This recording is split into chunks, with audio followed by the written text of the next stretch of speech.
think what's interesting, though, is, I mean, this is going to be a catastrophe, and that we're just going to have to do the best we can with it. But there's a potential, I think, for this to be sort of a wake-up call, sort of, you know, a slap in the face to America. A lot of us in America, and I at times am too, I mean, I think we're all one people, and there is a lot of ignorance and arrogance in America. And I think maybe this could help to, you know, I don't know, wake people up a little bit to some of these realities. And I mean, certainly the Wall Street disaster and the bailouts has wakened a lot of people up to those kinds of issues on the left and right. And though, I mean, the Bush administration, the war, things like that woke me up in terms of our foreign policy. And so it's possible that this disaster, even though it's going to be horrible and millions of animals are going to suffer, the American economy is going to have a hard time with it. A lot of people are going to suffer, but it could, I mean, it could teach us something, and it could be the tipping point that really tells us that we really do need to get off of these dirty fuels, not only in terms of this disaster, but climate change. I mean, there's so many environmental disasters going on around the world. We're really creating war on our planet. I mean, destroying the rainforests. We're sweeping the oceans with these giant nets, with these trawlers, and most of our major fishing species fisheries have collapsed. I mean, we're destroying our soils and waters. I mean, we really, hopefully something good can come out of this, and maybe this will help to push us towards cleaner energy. I think that it will if the environmental movement does a good job of persuading people, of informing and persuading people. Just a few days ago, our politicians in Arkansas, or perhaps was our legislative representatives, were polled about offshore drilling, and all of them, maybe there was one person who disagreed, but everyone said, no, we have to keep on going. Drilling. That's after the disaster? Well, yeah, after the disaster. I think that's exactly right, Dick. I mean, the problem is, you know, this tragedy needs to be a point where our nation actually reflects on our own behaviors, and we're all guilty. I mean, we all drive our cars, yeah. And you know, we all use a lot of electricity all the time, and so nobody's innocent in this. No, we've all contributed to the tragedy. We all own a piece of it. It's a tragedy of the commons in the real sense of the word. And but you know, when something like this happens, one would hope that there's a collective reflection on come together. What do we do to not make this happen again, or to let it not happen again, or can we change our behavior so we actually don't have to depend on this kind of thing? It certainly has to be a collective. That's the sort of thing that needs to happen, and I don't see that taking place right now, unfortunately. Well, that's why I'm hoping does happen, but I mean, if we can really come together, and I mean, because our cities and the way our society is designed I mean, it's hard not to use some of these fuels. I mean, our cities are sprawled out. I mean, we no longer have these sort of lively downtowns where, you know, I mean, we really have to redesign how we're living, our neighborhoods and our communities. That's exactly right, Abel. We've designed ourselves into this corner, and we don't know how to get out of this corner at this point. Using we have to design fossil fuels, everything's been designed around it. And I think really to redesign our society and really solve these kinds of problems, it's going to take this massive will of the people. I mean, and I think World War II can show us an example of that. I mean, before World War II,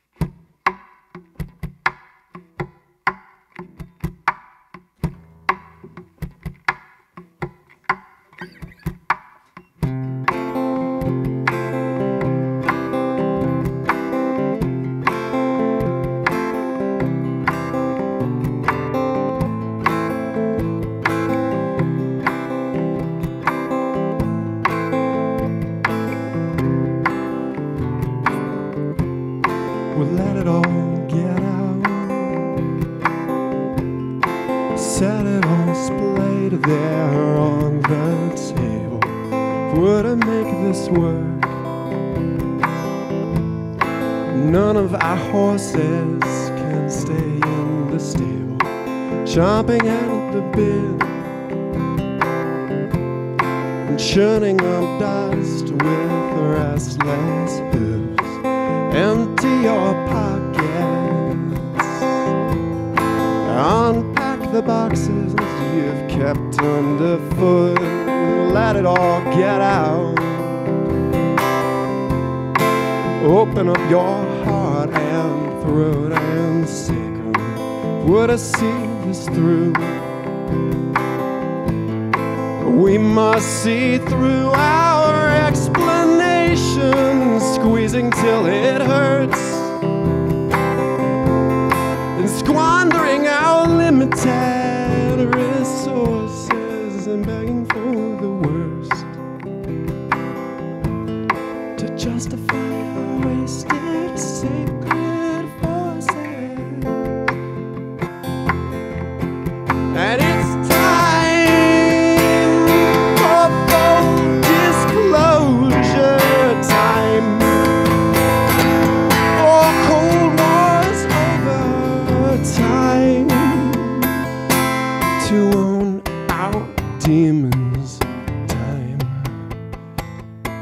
to meet our reasons, time to bear our teeth and let the plovers clean them.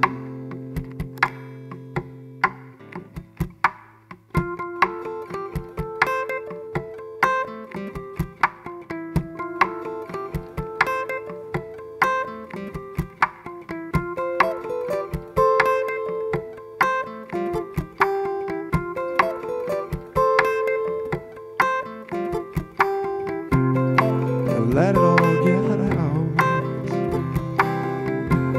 Stand up and uncap that volcano, if we're to live at all. We must acknowledge our buried anger pushing at our doors, a still unexploited energy source. So dig to the core. Do not be afraid of who you are anymore.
Thanks.